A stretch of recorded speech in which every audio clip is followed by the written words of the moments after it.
Hey teachers, Brother Judd here, and I've got some help for your lesson out of 3rd Nephi chapter 24.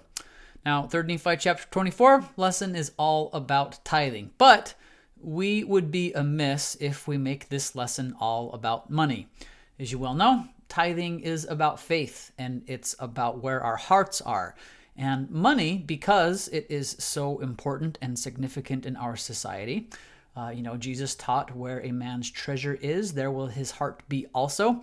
And it was true then, and it is still true today. So, as you're going through this lesson on tithing, try not to make it just all about money, but help your students realize that this is a lesson more about the heart than anything else. So, in the lesson, if we look through the curriculum, it's a great lesson, as most of them are. I have a small tweak to help you with the possible learning activity. The curriculum suggests that you read the following scenarios and you ask students to look for one that feels most relevant to you or to the youth in your area. That's a fine idea. It may not engage them as much right up front. You could possibly consider asking students to write scenarios. You could say, guys, today we're talking about tithing. I want you to see if you can think of what would be a situation or a scenario that would be very difficult for someone to pay their tithing in. So have them write the scenarios. That might increase some engagement, or you could invite them to write, what's the silliest example of paying tithing you can think of, or something just to engage your students' creativity. Now, the situations they have here are very relevant to today's teenagers, such as Carlos is saving money for a phone. It doesn't occur to him to pay tithing. What advice would you give him? Something like that. But when you get through the learning activity and you've drawn the students in and you've got them thinking about tithing, then, you have these great questions. You can read them on their own. Then you have the actual instruction regarding the Lord's law of tithing. You can go through. The questions are quite good. But then you get to the end and you have questions like this. How do these blessings affect your desire to pay tithing? Okay, they could come up with that. Why do you think the Lord commands his people to pay tithing? Okay, fantastic. They can answer that one. And then the last one, this personal application.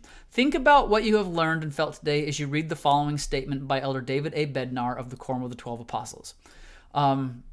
That's great, and they can do that. You read the quote. However, I've found that students will often take things a little more serious if they're not just thinking about what they have learned and felt today. But let's imagine for a minute that they know Carlos, or they know Sita, or Onika, or Anyum. Let's pretend that they know who these students are.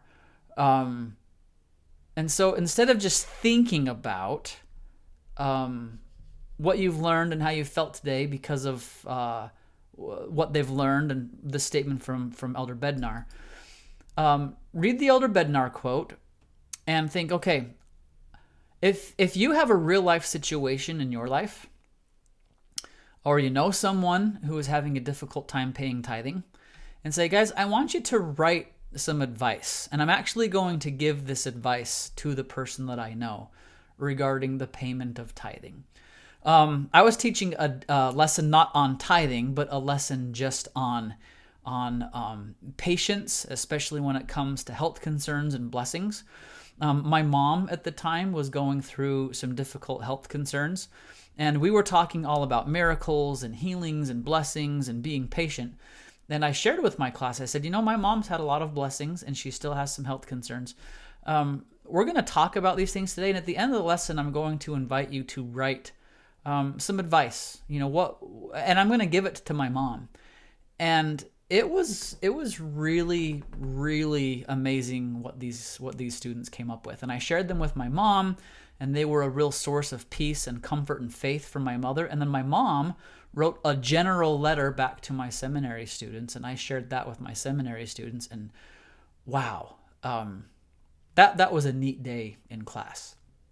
So anytime, whether it has to do with tithing or blessings and miracles or whatever, health concerns, whatever it might be, these hypothetical situations, they're good.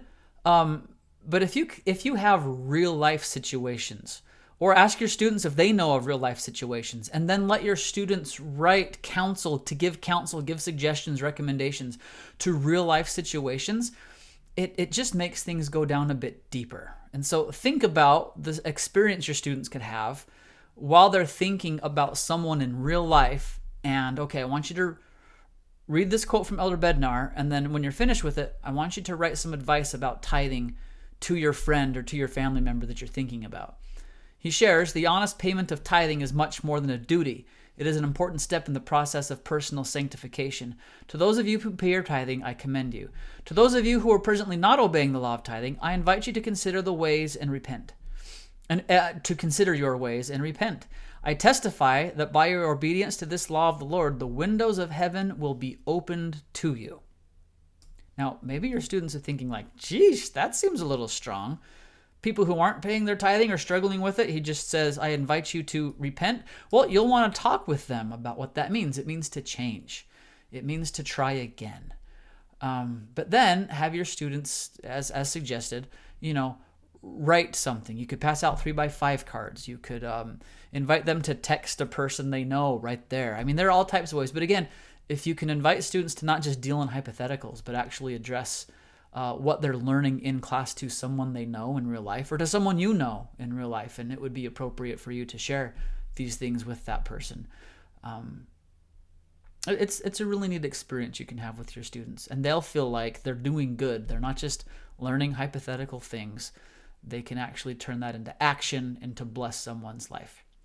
So just a little tweak, as mentioned before, the scriptures, the questions, a lot of the stuff that actually teach the law of tithing in the curriculum are really quite good. But that might just be a way to help bring it out of the classroom and to make it more student-focused and student-centered and help your students bring the lesson out of the classroom and really apply it to their lives or to the lives of their friends and family. So hope this was helpful, and I will have another training for you next week. And until then, God bless.